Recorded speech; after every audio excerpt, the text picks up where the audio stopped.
മുഖ്യമന്ത്രിക്കും ശിവഗിരി മഠത്തിനുമെതിരെ ആഞ്ഞടിച്ച് NSS. ക്ഷേത്രാചാരങ്ങൾ തീരുമാനിക്കുന്നത് ഇവരല്ലെന്ന് G Sukumaran Nair. മറ്റു മതങ്ങളുടെ കാര്യത്തിൽ പിണറായി വിജയൻ ഇതുപോലെ ഇടപെടുമോ എന്നും NSS general secretary.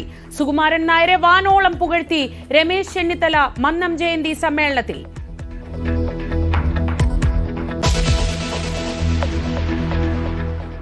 Ramesh Chennithala പെരുന്നയിലെത്തിയ ദിവസം സർക്കാരിനെതിരെ പുതിയ അഴിമതി ആരോപണവുമായി VD സതീശൻ. തകർന്നുകൊണ്ടിരുന്ന സ്വകാര്യ കമ്പനിയിൽ പണം നിക്ഷേപിച്ച് സർക്കാർ 94 കോടി നഷ്ടപ്പെടുത്തി. ടെൻഡർ നടപടികൾ പാലിച്ചാണ് കമ്പനിയെ തീരുമാനിച്ചതെന്ന് മുൻ ധനകാര്യമന്ത്രി തോമസ് ഐസക്.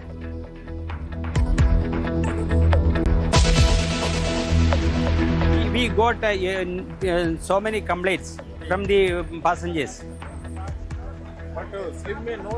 No.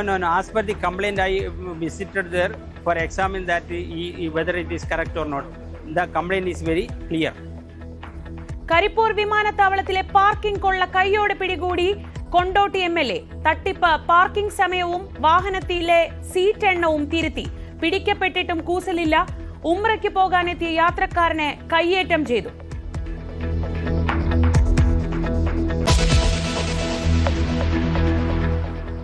ഡൊണാൾഡ് ട്രംപിന്റെ ഹോട്ടലിന് മുന്നിൽ ടെസ്ല സൈബർ ട്രക്ക് പൊട്ടിത്തെറിച്ചത് ഭീകരാക്രമണമെന്ന സംശയം. ന്യൂ ഓർലിൻസിലെ ന്യൂ ഇയർ പാർട്ടിക്ക് ഇടയുള്ള ഭീകരാക്രമണത്തിൽ മരണം 15ആയി.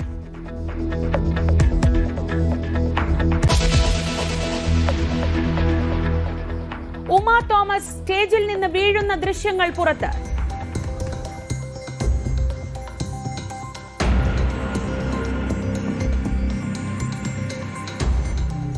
ദൃശ്യങ്ങളിൽ ഗുരുതര സുരക്ഷാ വീഴ്ച വ്യക്തം.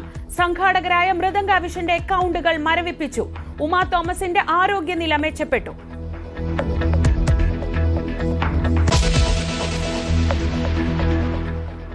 പുനരധിവാസത്തിന് നടപടികൾ തുടങ്ങിയിട്ടും ആശങ്കയകലാതെ ചൂരൽമല നിവാസികൾ. റവന്യൂ മന്ത്രി K രാജൻ വയനാട്ടിൽ ടൗൺഷിപ്പ് ഫീൽഡ് സന്ദർശിക്കും.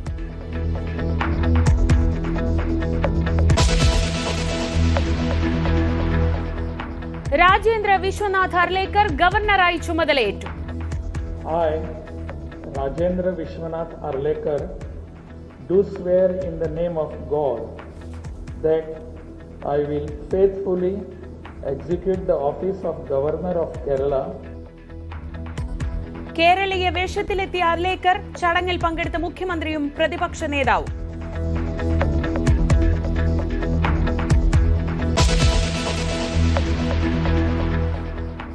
ഹിന്ദു ആചാര വിഷയങ്ങളിൽ മുഖ്യമന്ത്രി അഭിപ്രായം പറഞ്ഞതിൽ പരസ്യ പോരിനൊരുങ്ങി NSS. ഷർട്ട് വിവാദത്തിൽ ശിവഗിരി മഠത്തിനും മുഖ്യമന്ത്രിക്കും എതിരെയാണ് ജി സുകുമാരൻ നായരുടെ നീക്കം. മറ്റ് മതങ്ങളുടെ ആചാര വിഷയങ്ങളിൽ അഭിപ്രായം പറയാൻ മുഖ്യമന്ത്രി തയ്യാറാണോ എന്നാണ് NSSന്റെ വെല്ലുവിളി. ക്ഷേത്രങ്ങളിൽ ഉടുപ്പ് ധരിച്ച പ്രവേശനം സംബന്ധിച്ചാണ് സ്വാമി സച്ചിദാനന്ദയെ പിന്തുണച്ച് മുഖ്യമന്ത്രി. അപ്പോൾ അവരെല്ലാം കൂടെ തീരുമാനിച്ചു ക്ഷേത്രങ്ങളിൽ. പിന്നെ അതിൽ ചിലർ ഇങ്ങനെ കേട്ടതായി പറയുന്നു. നമ്പൂതിരിയാണോ എന്ന് തിരിച്ചറിയാനാണ് ഈ ഭൂമിയിലിടുന്നത് എന്ന് പറഞ്ഞു. ഈ വ്യാഖ്യാനങ്ങളൊക്കെ ഹിന്ദുവിൻ്റെ പുറത്ത് മാത്രമേ ഉള്ളൂ. ഹിന്ദു ആചാര വിഷയങ്ങളിൽ മുഖ്യമന്ത്രി അനാവശ്യമായി കൈകടത്തുന്നു എന്നതാണ് NSSന്റെ വിമർശനം. മറ്റു മതങ്ങളുടെ ആചാരങ്ങളെക്കുറിച്ച് അഭിപ്രായം പറയാൻ തയ്യാറുണ്ടോ എന്ന് വെല്ലുവിളി. ഇവിടെ ക്രൈസ്തവ മതക്കാരുണ്ട്. അവരുടെ ആചാരമനുസരിച്ച് ഇന്നത്തെ കാലത്തിന് പറ്റാത്ത കാര്യങ്ങളും ഒക്കെ ഇല്ലേ? പക്ഷെ അത് അവരുടെ ആചാരം അനുസരിച്ചുള്ളതാണ്. മുസ്ലിം സമുദായങ്ങൾക്കുണ്ട്. വസ്ത്രധാരണത്തിലായാലും മറ്റുള്ള കാര്യത്തിലായാലും ഒക്കെ ഓരോ നടപടിക്രമങ്ങളുണ്ട്. ആ നടപടിക്രമങ്ങളെ ഒന്നും ശിവഗിരിക്കോ ഇവിടുത്തെ മുഖ്യമന്ത്രിക്കോ വിമർശിക്കാൻ ധൈര്യമുണ്ടോ? ശബരിമല സ്ത്രീ പ്രവേശനത്തിന് പിന്നാലെ ഹിന്ദു ആചാര വിഷയങ്ങളെ ചൊല്ലി NSS പിണറായി പോരിന് വഴി തുറക്കുന്നത് കൂടിയാണ് ഷർട്ട് വിവാദം. ശിവഗിരി മഠത്തിന്റെ നിലപാട് കൂടി NSS ജനറൽ സെക്രട്ടറി ചോദ്യം ചെയ്യുന്നതിലൂടെ വിവാദം മറ്റൊരു തലത്തിലേക്കും വളരുന്നു. ഹിന്ദു ആചാര രീതികളിൽ മുഖ്യമന്ത്രി കൈകടത്തുന്നു എന്നാരോപിച്ച് നേരത്തെ BJP രംഗത്തു വന്നിരുന്നു. ഷർട്ട് വിവാദത്തിൽ ഇതുവരെ നിലപാട് പറയാത്ത കോൺഗ്രസിനും ഇക്കാര്യത്തിൽ വ്യക്തത വരുത്തേണ്ടി വരും. News desk, News 18. 11 വർഷത്തിന് ശേഷമാണ് NSS വേദിയിൽ ഇന്ന് രമേശ് ചെന്നിത്തല എത്തിയത്. മന്നം ജയന്തി സമ്മേളനത്തിൽ NSSനെയും ജി സുകുമാരൻ നായരെയും ചെന്നിത്തല വാനോളം പുകഴ്ത്തി. ജീവിതത്തിലെ നിർണായക ഘട്ടത്തിൽ അഭയം നൽകിയത് NSS ആണ്.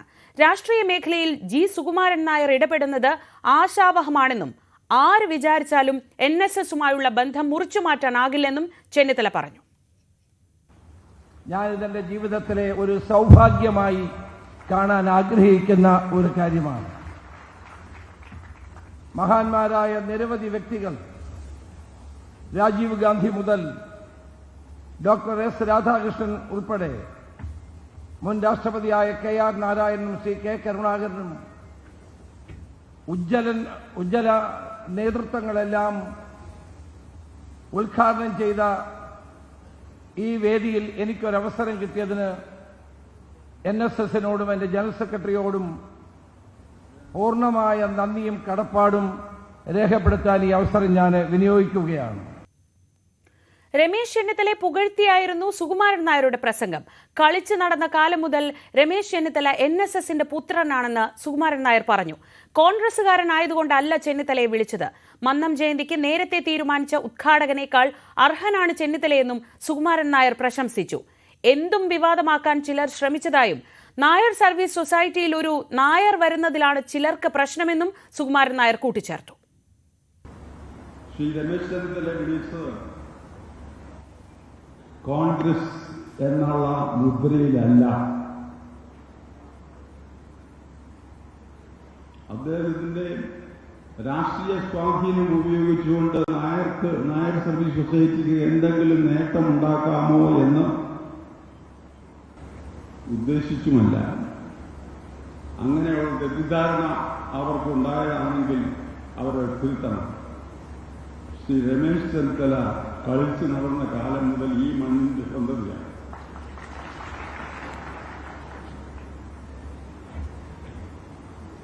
അവിടെ ഞങ്ങൾ രാഷ്ട്രീയം നോക്കിയില്ല. NSSന്റെ ഒരു പുത്രനാണ്. എനിക്ക് 4 മക്കളുണ്ടെങ്കിൽ 4 മക്കളും 4 രാഷ്ട്രീയ പാർട്ടിയിൽ പ്രവർത്തിക്കാനുള്ള സ്വാതന്ത്ര്യം വേണമെങ്കിൽ സർവീസ് കൊടുത്തിട്ടുണ്ട്. പക്ഷേ അത് ആ കുടുംബത്തെ ബാധിക്കാൻ പാടില്ല.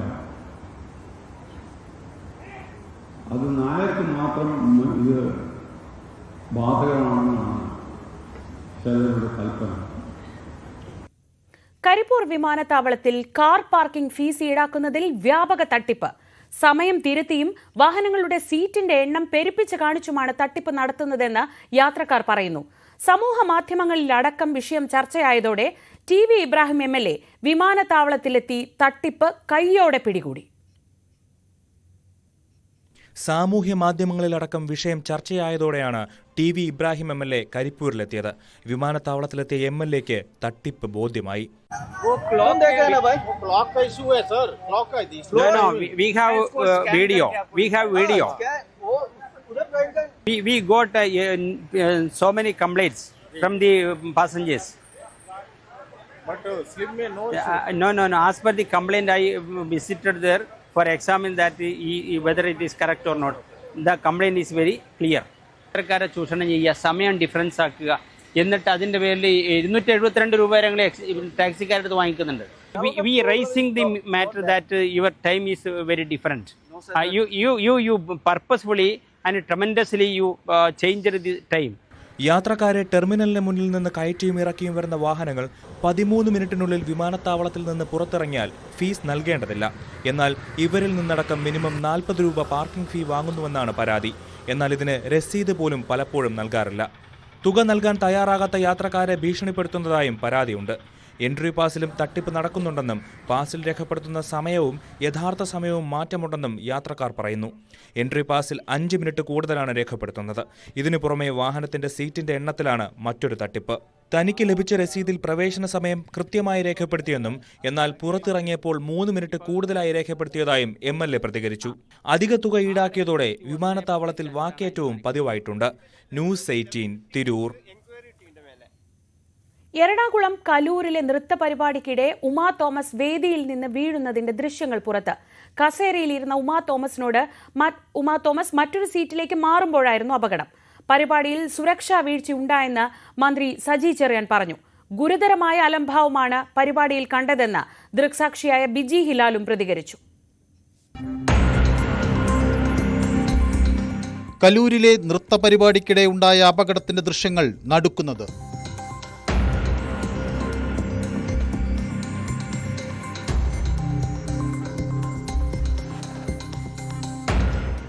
ഉമാ തോമസിനോട് മറ്റൊരു സീറ്റിലേക്ക് മാറാൻ സംഘാടകരിൽ ഒരാളായ സിജോയ് വർഗീസ് നിർദ്ദേശിക്കുകയായിരുന്നു. സമീപത്തുണ്ടായിരുന്ന മറ്റൊരു സ്ത്രീയെ മറികടന്നു പോകുമ്പോഴാണ് അപകടം. നടക്കാനിടമില്ലാത്ത വിധമാണ് വേദി ഒരുക്കിയിരിക്കുന്നത് എന്ന് ദൃശ്യങ്ങളിൽ വ്യക്തം.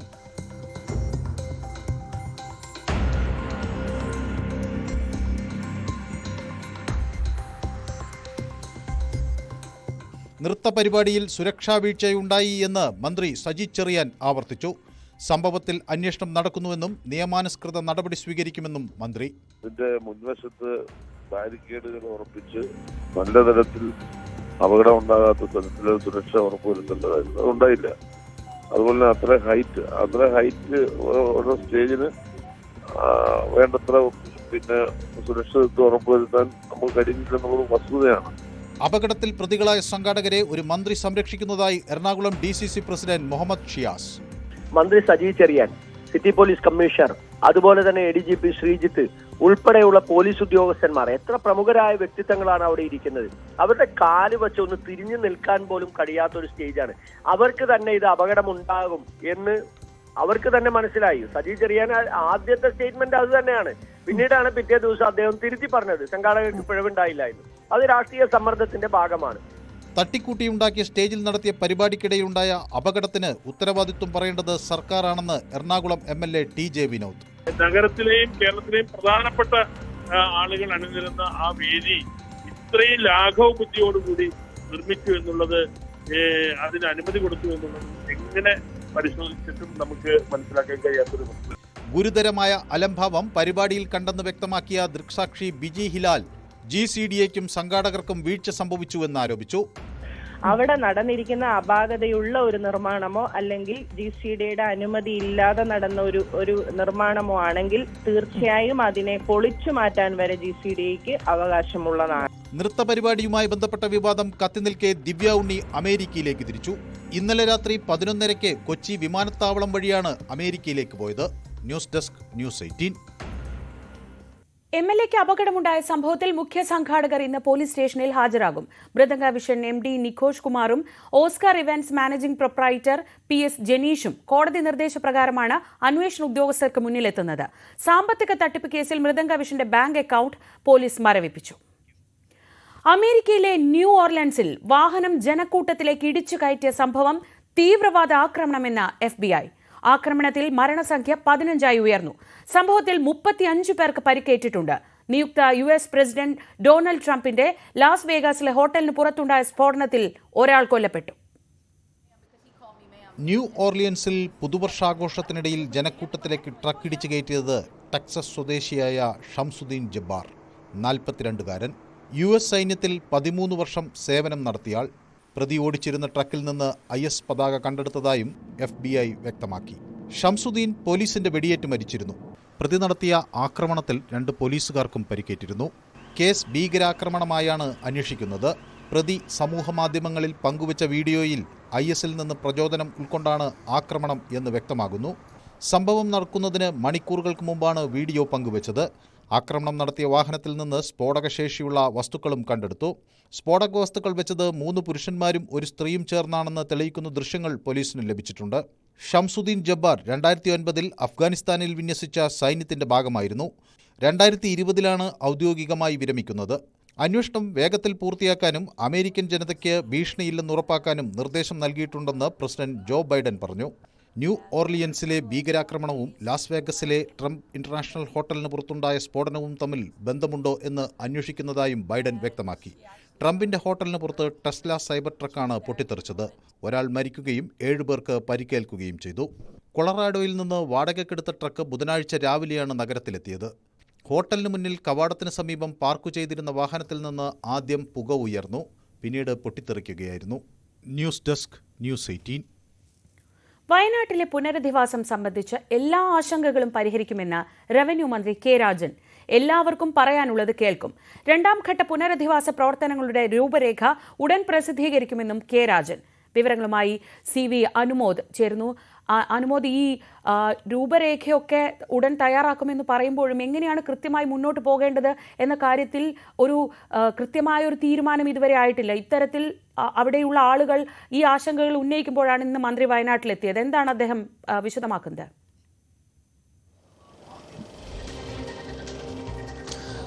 ശ്രീജ, മന്ത്രി കെ രാജൻ ഇപ്പോൾ കളക്ടറേറ്റിൽ അവലോകന യോഗത്തിൽ പങ്കെടുത്തുകൊണ്ടിരിക്കുകയാണ്. ഇത് ഈ ഒരു പുനരധിവാസത്തിന്റെ ആദ്യഘട്ടം പ്രഖ്യാപിക്കുമ്പോൾ തന്നെ അതിൽ വീട് നഷ്ടപ്പെട്ടവർക്കാണ് മുൻഗണന കൊടുത്തിട്ടുള്ളത്. രണ്ടിടങ്ങളിലായിട്ടാണ് ഈ ടൗൺഷിപ്പുകൾ നിർമ്മിക്കാൻ തീരുമാനിച്ചിരിക്കുന്നത്. ഒന്ന് നഗരസഭയുടെ പരിധിയിലുള്ള എൽസ്റ്റൺ എസ്റ്റേറ്റിലും ഒന്ന് മേപ്പാടി പഞ്ചായത്തിലുള്ള നെടുമ്പാലയിലും. അപ്പോൾ നെടുമ്പാലയിൽ 10 സെന്റ് ഭൂമിയും വീടും, നഗരസഭാ പരിധിയിൽ കൽപ്പറ്റയിൽ ഉള്ളവർക്ക് എൽസ്റ്റൺ എസ്റ്റേറ്റിൽ വരുന്നവർക്ക് 5 സെന്റ് ഭൂമിയും വീടും എന്നാണ് പ്രഖ്യാപിച്ചിരുന്നത്. അത് വില വ്യത്യാസം കൂടി കണക്കിലെടുത്തുകൊണ്ടാണ് അത്തരത്തിൽ 2 ഭൂമിയുടെ കണക്ക് വന്നത്. പക്ഷേ അതിനെതിരെ വലിയ പ്രതിഷേധം ഉയർന്നിട്ടുണ്ട്. 5 സെന്റ് ഭൂമിയൊന്നും അംഗീകരിക്കാനാകില്ല.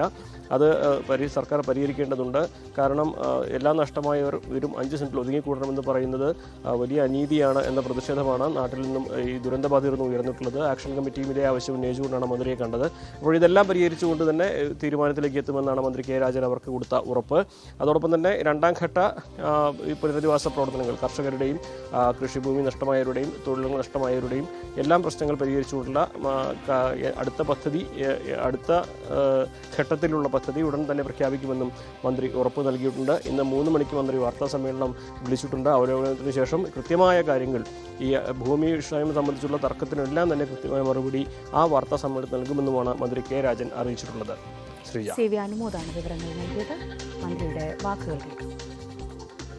ഭൂമി 25 സ്റ്റേറ്റുകളെ കണ്ട് അതിൽ പ്രത്യേകമായിട്ടുള്ള 9 ഇടങ്ങൾ സുരക്ഷിതത്വം ഉറപ്പുവരുത്തി മാർക്ക് ചെയ്ത് ജനങ്ങളുടെ അഭിലാഷപ്രകാരം ഏറ്റവും അടുത്ത സ്ഥലങ്ങളെന്ന് കണ്ടു മാർക്ക് ചെയ്ത് പുനരധിവാസ പ്രവർത്തനങ്ങളിലേക്ക് പോയതാണ്.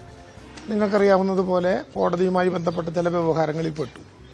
കോടതി വിധി വന്നാൽ സ്വിച്ചിട്ട ലൈറ്റ് കത്തുന്നത് പോലെ ഗവൺമെന്റ് എല്ലാവരെയും കൂട്ടി യോജിപ്പിച്ചുകൊണ്ടുള്ള പുനരധിവാസ പാക്കേജ് പ്രഖ്യാപിക്കുമെന്ന് നമ്മൾ പറഞ്ഞിരുന്നു. അതനുസരിച്ച് വിധി വന്ന 4 ദിവസം കൊണ്ട് തന്നെ ആ പാക്കേജും ഇപ്പോൾ പ്രഖ്യാപിച്ചു കഴിഞ്ഞു. ഇനി അതിന്റെ ഇംപ്ലിമെന്റേഷൻ പാർട്ടാണ്. ആ പ്രവർത്തനങ്ങൾക്ക് വേഗത വർദ്ധിപ്പിക്കുക എന്നുള്ളതാണ് നമ്മുടെ ഏറ്റവും പ്രധാനപ്പെട്ട കാര്യം. ഇന്നലെ അടിസ്ഥാനപരമായിട്ടുള്ള അതിന്റെ മാർഗങ്ങൾ നമ്മൾ കണ്ടിട്ടുണ്ട്, അതിന്റെ ഫ്രെയിം വർക്കായിട്ടുണ്ട്.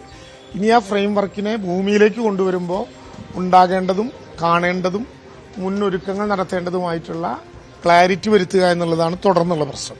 അപ്പം അതുമായി ബന്ധപ്പെട്ട പ്രാഥമിക യോഗമാണ് ഇപ്പോൾ നടത്തുന്നത്. റവന്യൂ ദുരന്ത നിവാരണ ഉദ്യോഗസ്ഥന്മാരും ചുമതലപ്പെടുത്തിയതനുസരിച്ച് കിഫ്കോണിന്റെയും ULCCയുടെയും പ്രതിനിധികളുമൊക്കെ ഇവിടെ ഉണ്ട്. ആരൊക്കെയായിട്ടാണോ അക്കാര്യത്തിൽ ആശയവിനിമയം നടത്തേണ്ടത് ഓരോന്നും തിരിച്ച് അക്കാര്യത്തിൽ ആശയവിനിമയം നടത്തും. ഒരു തീരുമാനവും ഇരുമ്പുലയ്ക്കല്ല, ഇതെല്ലാം ഒരു ഫ്രെയിം വർക്കാണ്. ഭൂമിയിലേക്ക് കിടക്കുമ്പോഴാണ് ഇതിന്റെ കൃത്യത വരുത്താൻ വേണ്ടി കഴിയുക. അപ്പോൾ ആ കാര്യങ്ങളിൽ ഒരു ക്ലാരിറ്റി ഉണ്ടാകും.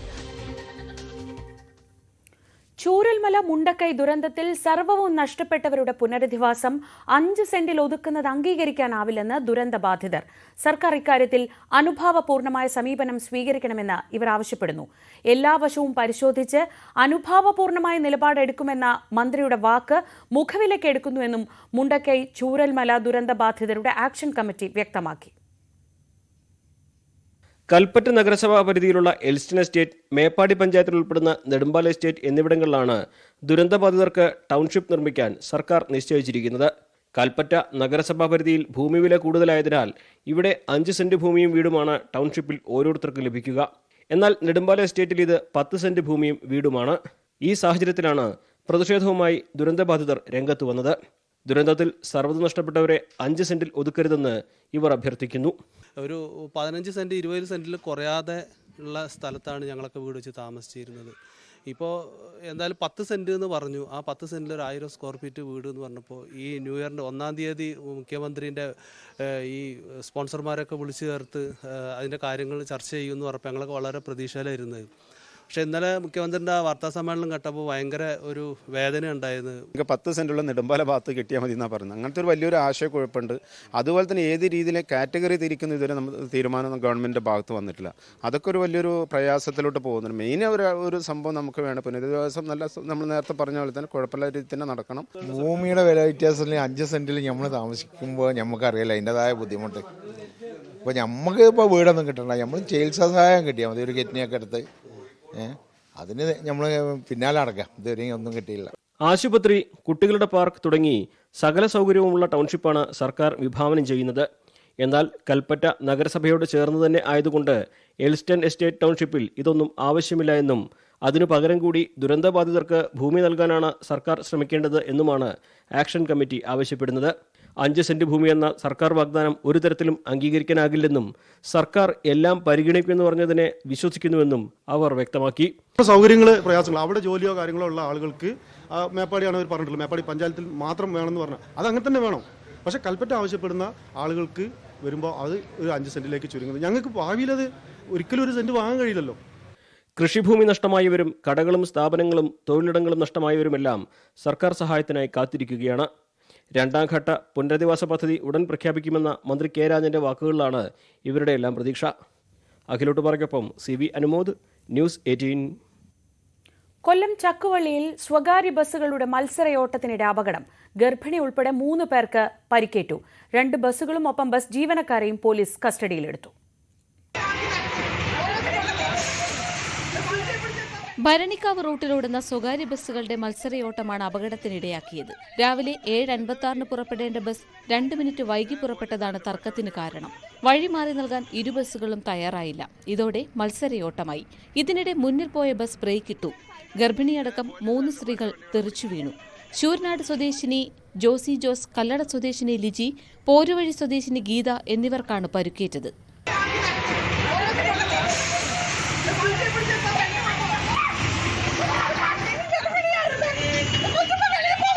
എന്താ പറ്റി?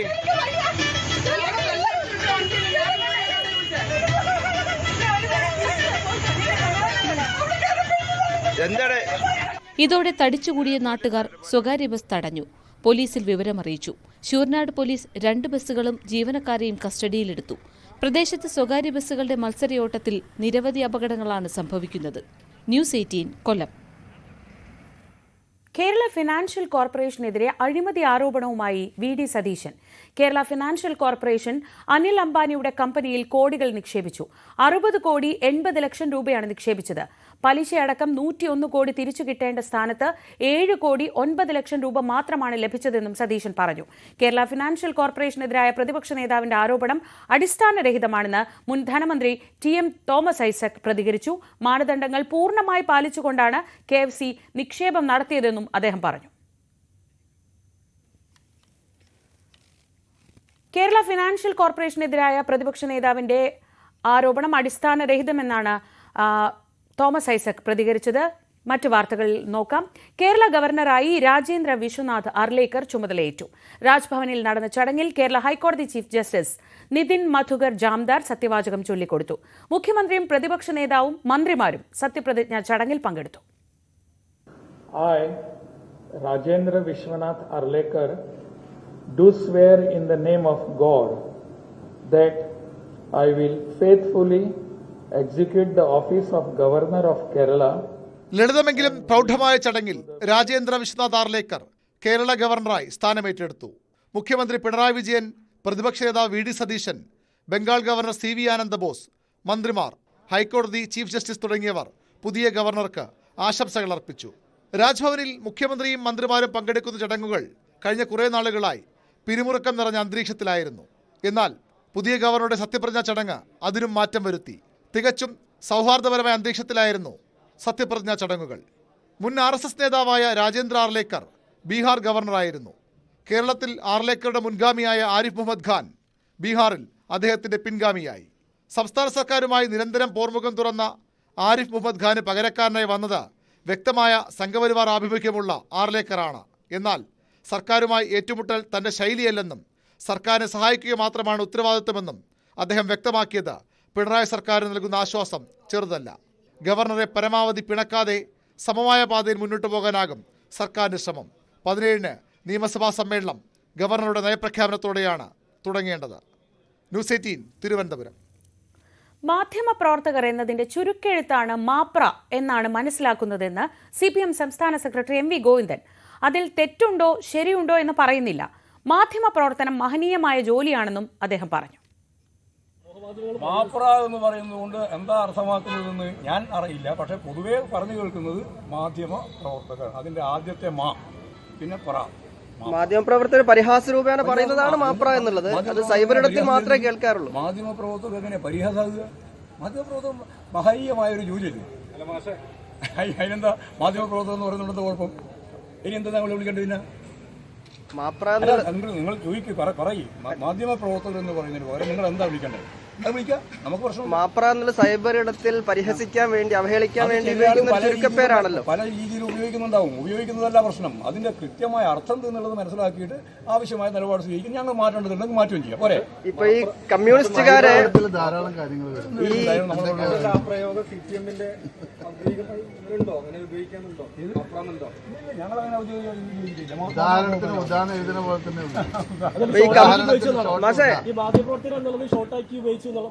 എന്നാണ് ഞാൻ മനസ്സിലാക്കിയത്. മാധ്യമ പ്രവർത്തകർ എന്ന് പറയുന്നതിന് ഒപ്പം ചേർത്ത് മാപ്ര പറഞ്ഞാൽ മാപ്രിയ. സംസ്ഥാന സ്കൂൾ കലോത്സവത്തിന്റെ ഒരുക്കങ്ങൾ അവസാന ഘട്ടത്തിൽ. കഴിഞ്ഞ ദിവസം കാസർഗോഡ് നിന്ന് പുറപ്പെട്ട സ്വർണ്ണക്കപ്പ് നാളെ തിരുവനന്തപുരം ജില്ലാ അതിർത്തിയിൽ ആഘോഷമായി സ്വീകരിക്കും. നഗരാതിർത്തിയിലും സ്വീകരണം ഒരുക്കുന്നുണ്ട്. വിദ്യാർത്ഥി സംഘടനകളുടെ നേതൃത്വത്തിലാകും ഘോഷയാത്രയും സ്വീകരണവും. പുത്തരിക്കണ്ടം മൈതാനത്ത് തയ്യാറാക്കിയ കലവറയിൽ പാലുകാച്ചൽ ചടങ്ങും നാളെ നടക്കും. ഇത്തവണയും പഴയിടം മോഹനൻ നമ്പൂതിരിയാണ് വിഭവങ്ങൾ ഒരുക്കുന്നത്. വരുന്ന ശനിയാഴ്ചയാണ് 63ാമത് സ്കൂൾ കലോത്സവത്തിന് തിരുവനന്തപുരത്ത് തിരിതെളിയുക. തോമസ് കെ തോമസിന് മന്ത്രിസ്ഥാനം കിട്ടില്ലെന്ന് ഉറപ്പായതോടെ തുടർ നീക്കങ്ങൾ തീരുമാനിക്കാൻ NCP നേതൃയോഗം ചേരുന്നു. ശനിയാഴ്ച എറണാകുളത്താണ് യോഗം. പാർട്ടി നേതൃത്വം ആവർത്തിച്ച് ആവശ്യപ്പെട്ടിട്ടും മന്ത്രിമാറ്റം അനുവദിക്കാത്ത മുഖ്യമന്ത്രിയുടെ നിലപാടിൽ കടുത്ത അതൃപ്തിയാണ് NCPയിലെ ഔദ്യോഗിക വിഭാഗത്തിന്. അതേസമയം PC ചാക്കോ സസ്പെൻഡ് ചെയ്തവരെ തിരിച്ചെടുക്കണമെന്ന് ശശീന്ദ്രൻ വിഭാഗവും യോഗത്തിൽ ആവശ്യപ്പെടും. NCPയിലെ ഭിന്നത മുന്നണി നേതൃത്വത്തെയും ശശീന്ദ്രൻ അറിയിക്കും.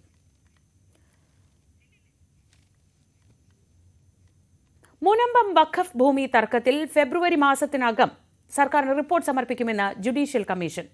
ഹിയറിംഗ് ഈ മാസം തുടങ്ങുമെന്നും justice CN Ramachandran Nair News 18നോട് പറഞ്ഞു.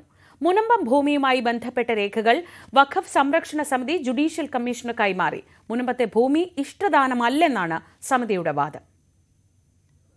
ജനുവരിയിൽ ഹിയറിംഗ് നടപടികൾ തുടങ്ങി ഫെബ്രുവരി അവസാനത്തോടെ പൂർത്തീകരിക്കുകയാണ് കമ്മീഷന്റെ ലക്ഷ്യം.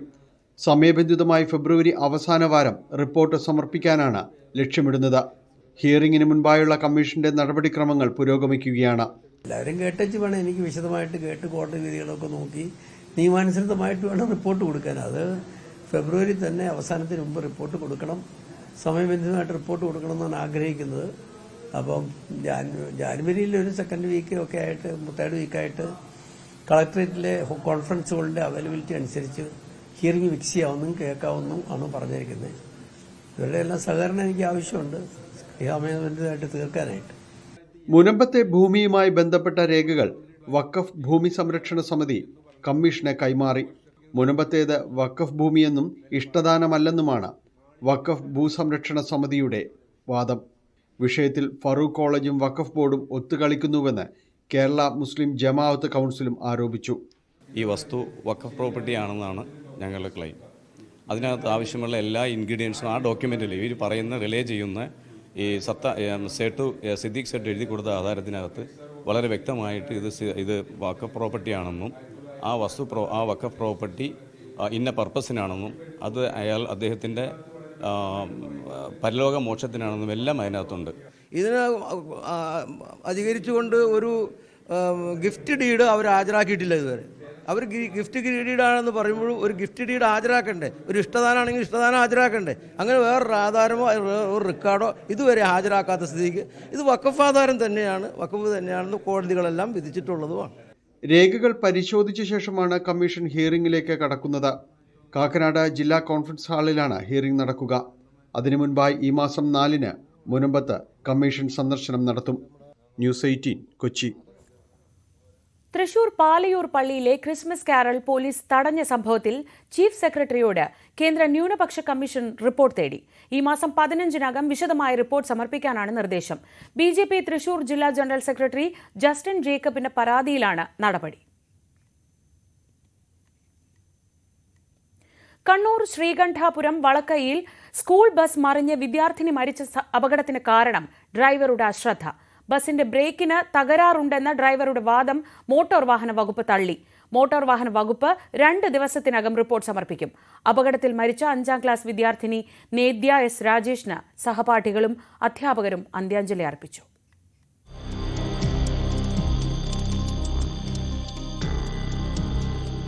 ശ്രീകണ്ഠാപുരം വളക്കയിൽ ഇന്നലെ വൈകിട്ടാണ് വിദ്യാർത്ഥിനിയുടെ ജീവനെടുത്ത അപകടമുണ്ടായത്. ബ്രേക്കിന്റെ തകരാറാണ് ബസ് മറിയാൻ കാരണമായതെന്നായിരുന്നു ഡ്രൈവർ നിസാമുദ്ദീന്റെ വാദം. ഇക്കാര്യം അപ്പാടെ തള്ളുകയാണ് മോട്ടോർ വാഹന വകുപ്പ്. പരിശോധനയിൽ ബ്രേക്കിന് ഒരു തകരാറുമില്ലെന്ന് കണ്ടെത്തി. ബസ് മറിഞ്ഞ സമയത്ത് നിസാമുദ്ദീൻ മൊബൈൽ ഉപയോഗിച്ചതായി സംശയമുണ്ട്. ബസ് മറിഞ്ഞ അതേ സമയം തന്നെ നിസാമുദ്ദീന്റെ വാട്സാപ്പ് സ്റ്റാറ്റസ് അപ്ലോഡായതാണ് സംശയത്തിന് വഴിവെച്ചത്. സംഭവസ്ഥലത്ത് പരിശോധന നടത്തിയ മോട്ടോർ വാഹന വകുപ്പ് കല്ലിൽ ഇടിച്ച ശേഷമാണ് ബസ് മറിഞ്ഞതെന്ന് കണ്ടെത്തി. അപ്പോൾ ഇതിൻ്റെ സ്പോട്ട് പരിശോധിക്കാൻ പറഞ്ഞിരുന്നു. അപ്പോൾ സ്പോട്ട് ഇപ്പോൾ ഇതൊരു 300 മീറ്ററോളം ഇറക്കമുള്ള ഒരു റോഡാണ്. സ്റ്റീപ്പായ ഇറക്കവും വളവും വരുന്നൊരു സ്ഥലമാണ്. ഇവിടെ ടയർ മാർക്കുകളൊക്കെ കാണുന്നുണ്ട്. ഇവിടെ ഒരു കല്ലിന് പിറകിൽ ടയർ ഇടിച്ചതായിട്ട് കാണുന്നുണ്ട്. അപ്പോൾ ഈ സ്പോട്ട് മാർക്ക് ചെയ്ത് അതിൻ്റെ കൂടെ ഒരു അന്വേഷണമാണ് ഇവിടെ നടക്കുന്നത്. ഇനിയിപ്പം വാഹനത്തിന്റെ വിശദമായ പരിശോധന നടത്തുന്നതാണ്. അപകടത്തിൽ മരിച്ച 5ാം ക്ലാസ് വിദ്യാർത്ഥിനി നേദ്യ S. രാജേഷിന്റെ മൃതദേഹം ചിന്മയ സ്കൂളിൽ പൊതുദർശനത്തിന് വച്ചപ്പോൾ 100 കണക്കിന് ആളുകൾ അന്ത്യാഞ്ജലി അർപ്പിച്ചു. സഹപാഠിയുടെ വേർപാട് താങ്ങാനാകാതെ കൂട്ടുകാരും അധ്യാപകരും വിതുമ്പി.